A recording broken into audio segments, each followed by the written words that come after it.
Salam alaikum, bonsoir à tous ou bonjour à tous, cela dépendra du moment pendant lequel vous visionnerez cette vidéo.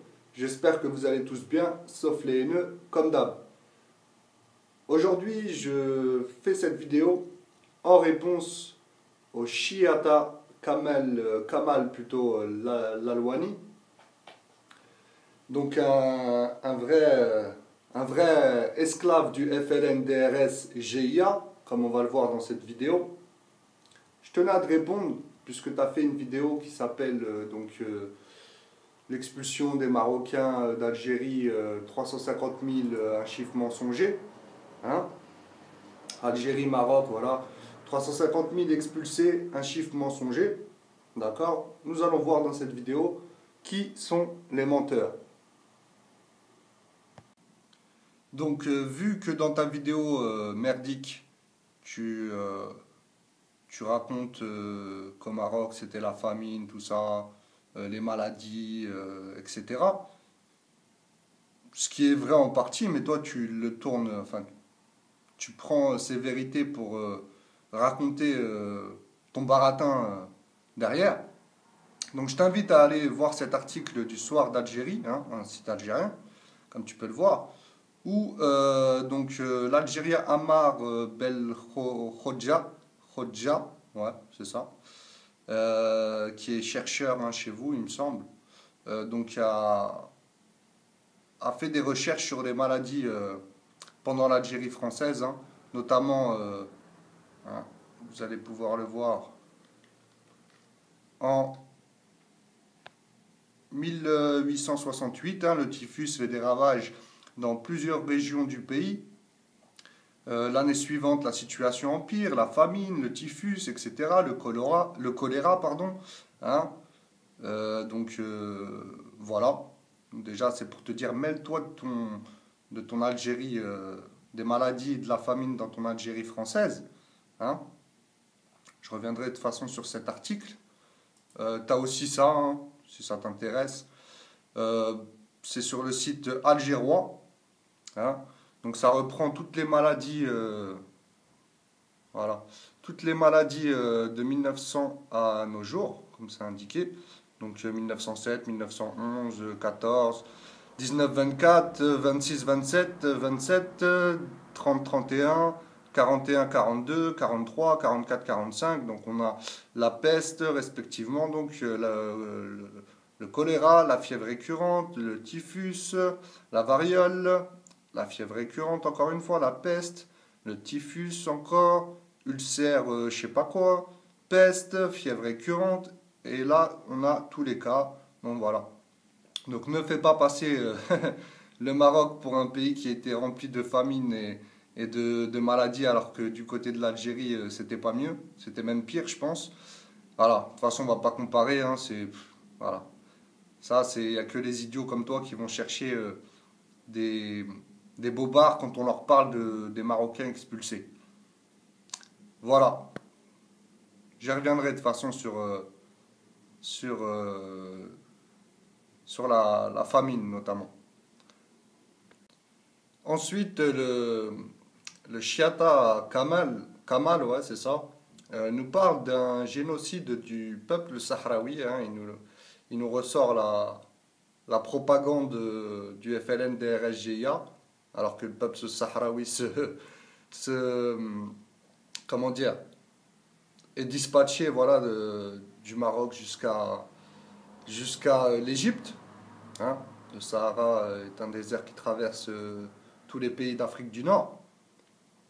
Donc je vois pas pourquoi tu parles de peuple sahraoui uniquement quand il s'agit du Maroc. Ce sont des Sahraouis marocains. Et je t'invite à aller sur ce site algérien, kabyle, enfin, plus kabyle qu'algérien, mais bon, la vérité reste la vérité, et à te pencher sur le massacre de Melouza par le FLN. Hein, comme on peut le voir là. Donc tous les citoyens mâles âgés de 15 ans et plus ont été abattus. Le massacre de Melouza fut un crime de masse perpétré par le FLN contre les 303 habitants du village de Melouza, wilaya de Msila, en 1957. sous prétexte qu'il soutenait le mouvement national algérien MNA de Messali Hadj, rival du FLN.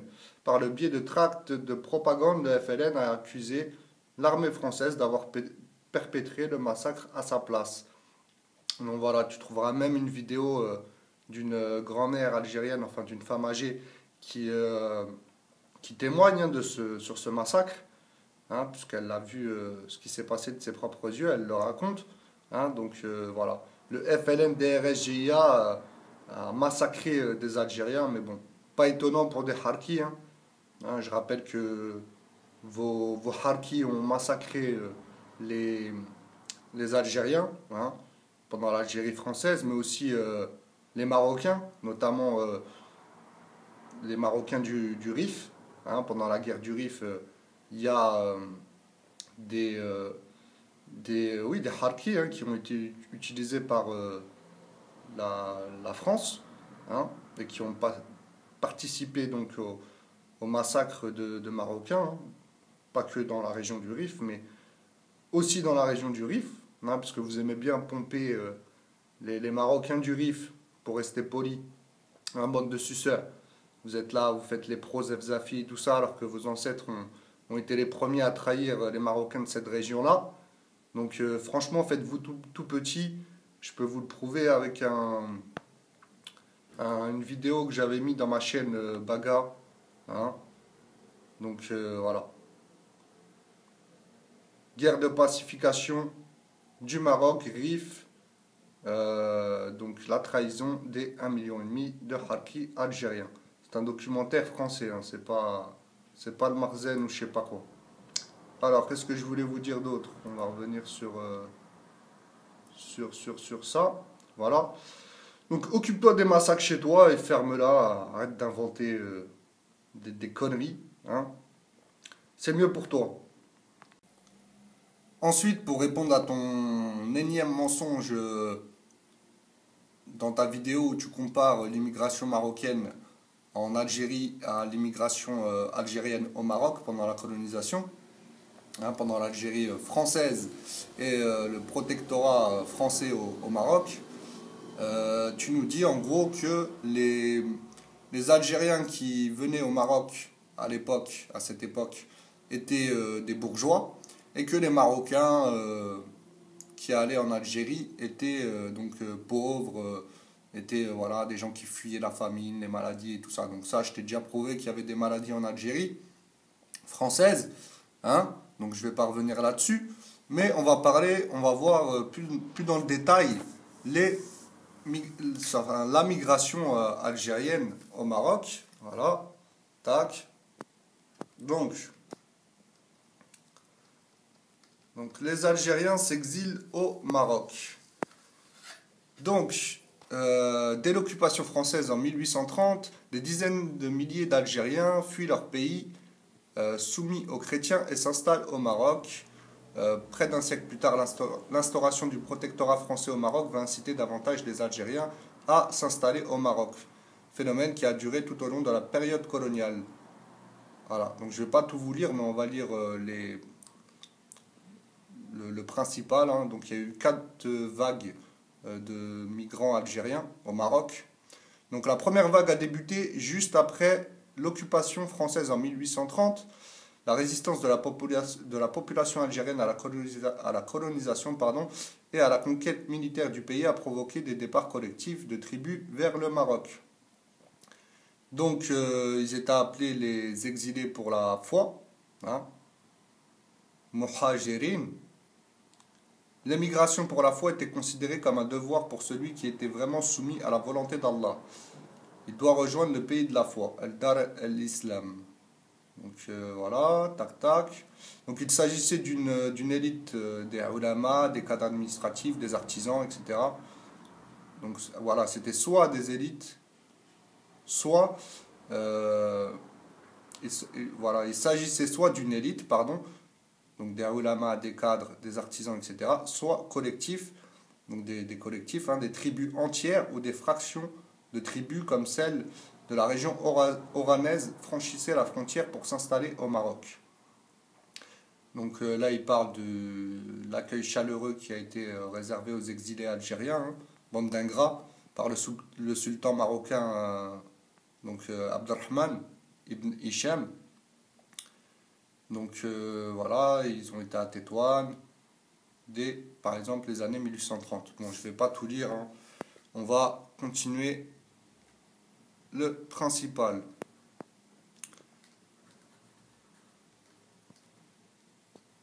Donc, la deuxième vague est contemporaine à l'occupation d'Oujda en 1907 par les Français, suivie de leur établissement du protectorat. C'est celle de l'immigration appelée, 1907, de 1907 à 1926.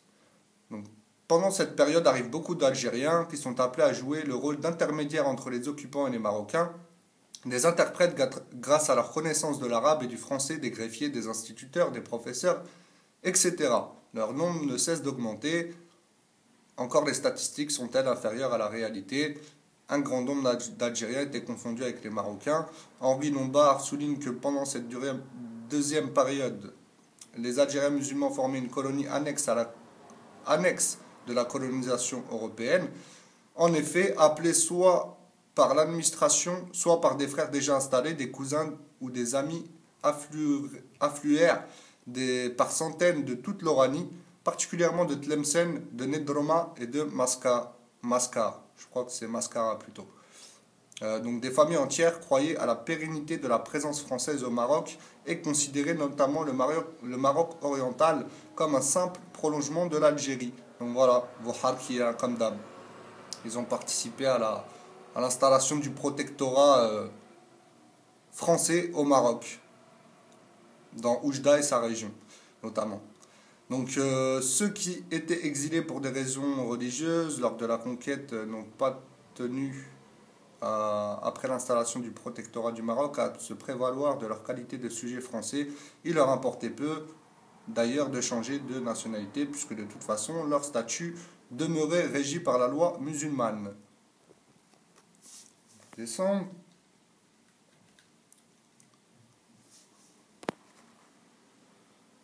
Donc eux ou leurs descendants figurèrent désormais comme des Marocains dans les statistiques. En 1907, ils formaient plus d'un cinquième de la population d'Oujda, qui comptait alors quelques 6000 habitants. Pour 1911, Louis Voineau parle de 1500 Algériens groupés en 300 foyers, mais le recensement de 1911, cité par Augustin Bernard, n'enregistre que 200 Algériens sujets français. Donc, à vrai dire, il est difficile de se faire une idée non seulement du chiffre exact de la population, mais aussi de sa position par rapport à la France, surtout que le statut de sujet français n'a pas toujours été facilement détecté par l'administration française. Ainsi, beaucoup d'Algériens se retrouvent noyés dans la masse de Marocains, faute d'avoir entrepris des démarches pour faire connaître leurs origines algériennes, et donc leur qualité de sujet français. Ceci plus ou moins volontairement. De nombreuses familles ont fini par avoir la nationalité marocaine, telles que les Ben Mansour, les Abdelghani, les Ouled Saadouni, d'autres d'origine algéro-turque, les Koulougli, hein, parce que vous avez été, voilà, je vous l'ai toujours dit, vous êtes des descendants de Partous coloniales, hein, c'est pour ça que vous n'avez pas d'identité, hein, donc les Koulougli, c'est les descendants des Turcs, hein, les Turcs qui ont bien profité de vos arrière-grand-mères pendant plus de 300 ans. Hein. Bon bref, ça c'est connu, restent sans nationalité. Quant à ceux reconnus comme sujets français, H. Lombard explique par exemple qu'il y avait des familles qui recevaient du marzen marocain l'indemnité due aux Moukhajirin et prenaient la précaution d'inscrire leurs enfants à l'état civil de Tlemcen. Ceci dès avant l'occupation française du Maroc. C'est le cas des Triki et des Mziennes. D'autres ont préféré ne pas manifester comme tels et passer pour des Marocains. Alors, attendez. Voilà. Alors, j'en étais où? Voilà, là. Il remarque aussi que la présence des Algériens au Oujda représente un atout pour la France. Il écrit: dans ce Maroc étranger à la France, des Algériens qui vivaient même musulmans, même ayant fui la domination française et n'aspirant qu'à se fondre dans la population qui les entourait, servaient déjà l'intérêt français commercialement et politiquement, le plus souvent involontairement. Aux yeux des Marocains, cette participation massive des Algériens à l'administration du protectorat leur donne une image de gens se rapprochant des Français et s'éloignant de leurs frères musulmans. C'est pourquoi ils sont traités de Shab Nsara, c'est-à-dire les amis des chrétiens. Voilà qui vous étiez pour nous les Marocains. Et ouais, ils disent involontairement, mais bon. Je vais m'abstenir de commentaires, c'est mieux. Alors, la troisième vague se signale comme période de réglementation de l'entrée des Algériens au Maroc, c'est celle de l'immigration favorisée, de 1926 à 1942. Donc avec le temps, les Algériens sont devenus moins indispensables pour l'administration française et sont progressivement remplacés par des Marocains pour les petits emplois. On réglemente leur admission au Maroc, surtout on change leur statut de fonctionnaire, qui est assimilé à celui des Marocains en 1926. L'arrêté viziriel du 8 janvier 1926 déplace les fonctionnaires algériens musulmans du cadre français vers le deuxième cadre spécial marocain et assimilé. En outre, les salariés algériens ne peuvent plus bénéficier de la législation sociale appliquée aux citoyens français. En effet, n'étant pas des citoyens mais des sujets français, ils ne peuvent pas bénéficier de la majoration de traitement de 38% et du remboursement des frais de voyage en congé accordés aux Français. Les Algériens, à travers la Fédération des Algériens musulmans du Maroc, ont protesté contre cette réorganisation de 1926. Ils ont exprimé leur refus de cette confusion avec les Marocains, allant même jusqu'à accuser la France de racisme assimilateur. On descend. Tac. Alors, j'en étais où? Voilà. Cette fédération rappelle que de nombreux Algériens abandonnant leur situation en Algérie ou même interrompant leurs études ont répondu à l'appel de la France, se sont expatriés, ont donné au Maroc sa première armature et ont pu rendre au protectorat de réels services. Voilà les harkis. Hein? Harki un jour, harki toujours. Que le nationalisme prime sur l'origine et que le racisme assimilateur qui leur est opposé n'est pas appliqué aux Israélites, le juif algérien conservant un statut distinct et supérieur à celui de juif marocain. Voilà les harkis. Hein, vous avez servi la France au Maroc et elle vous a chassé, enfin vous a humilié comme des merdes. Après vous avez chialé au racisme. Voilà, comme vous faites toujours. Malgré ces inconvénients, les Oranais continuent d'affluer au Maroc. Ils sont 2471 en 1926 pour passer à 4594 en 1936. La crise économique de 1931 les empêche d'immigrer vers la France, alors ils se tournent vers le Maroc, où Oujda fut leur point d'arrivée. Plus de la moitié des Algériens, 57,6% au Maroc, vivaient dans cette ville en 1936. Pourtant, le Maroc aussi tend à se fermer à leur émigration, à cause de la crise économique. À partir de cette période, les conditions d'entrée des étrangers au Maroc, donc des Algériens dans ce cas, sont devenues plus sévères. Elles sont réglementées par Dahir du 20 octobre 1931, donc, dont les dispositions sont renforcées en 1934. Parmi les conditions, il fallait présenter un contrat de travail accordé par l'employeur pour une durée d'une année minimum. Ce contrat devait être visé par le service du travail de Rabat. Les Algériens protestèrent contre cette loi, d'autant plus que l'entrée des Marocains en Algérie était pratiquement libre et qu'ils subissaient de ce fait une concurrence sur le marché du travail sans réciprocité. Et ben voilà, ça vous apprendra à avoir servi le protectorat et à avoir fait la guerre à nos résistants. Voilà. Vous servez la France, après vous chialez auprès d'elle. Au secours, Mama França. El Abid. C'est vous les esclaves. Vous adorez ça, l'Auboudia. Enfin bref. Alors, la quatrième vague est au plan économique. Tiens, écoute bien, Kamal, le haki. celle de l'immigration supportée, 1942 jusqu'à 1956, et non plus appelée ou favorisée selon l'expression d'Henri Lombard. Elle est le fait essentiellement de travailleurs sans capitaux à la recherche d'emploi et qui vont se confondre avec les prolétaires marocains. Ce cadre nouveau s'affirme après la Seconde Guerre mondiale. Dans la ville d'Oujda, par exemple, leur nombre passe de 4813 en 1943 à 14 322 en 1951. Un nombre qui a triplé en l'espace de 8 ans. Cette hausse vaut aussi pour les autres villes ou villages de la région orientale du Maroc comme Berkane, Ahfir et Taourit.